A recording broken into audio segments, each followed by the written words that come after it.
Now, here in Kenya, energy stakeholders have been discussing Africa's energy potential as well as ways that the continent can drive its clean energy transition. And that's at the Africa Energy Forum here in Nairobi. Well, here's CGTN's Najma Abdirazak with the details. That it is possible for us to avoid burning our planet with fossil fuels. It is possible for us to exploit our renewable energy potential that is abundant in our continent.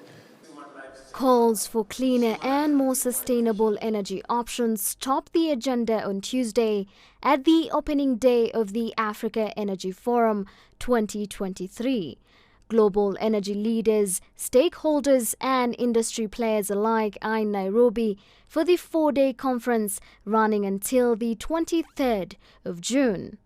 The tone here at the Africa Energy Forum is one of a continental goal that is anticipated to pave the way for a practical African energy mix that key stakeholders here hope will not only help address the continent's energy challenges but also help it emerge as a global powerhouse. Now, a big part of those conversations is sustainability, with key focus on ways to harness and integrate Africa's abundant renewable resources as the continent looks toward taking a sustainable path to net zero carbon emission. It's a balance looked at keenly at the 25th edition of the forum, stall after stall focusing on possible solutions for successful energy literacy and transition in Africa. Immense renewable energy and natural gas resources were the areas that rang louder, especially for their potential to elevate the energy crisis, which has caught some of the continent's biggest economies in crosshairs of electricity shortages. So renewable should have like a bigger penetration into the market. So far is not as big as we need to tackle the energy crisis. I think in the next few years we're going to see much more renewable energy plants online, connecting to the grid, delivering clean energy to the country, and at the same time tackling the energy crisis.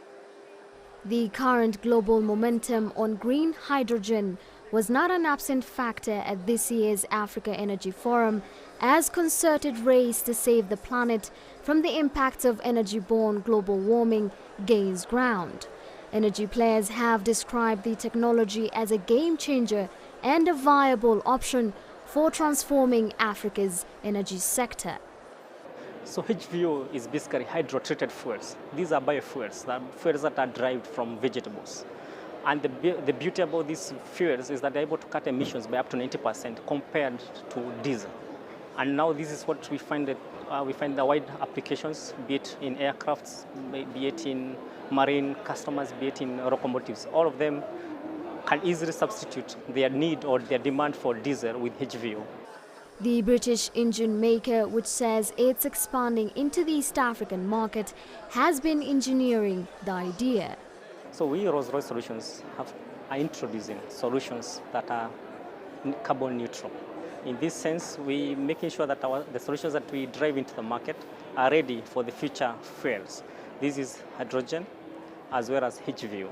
So our current solutions at the moment, be it our gas generators or our diesel generators, you can easily substitute the gas with hydrogen.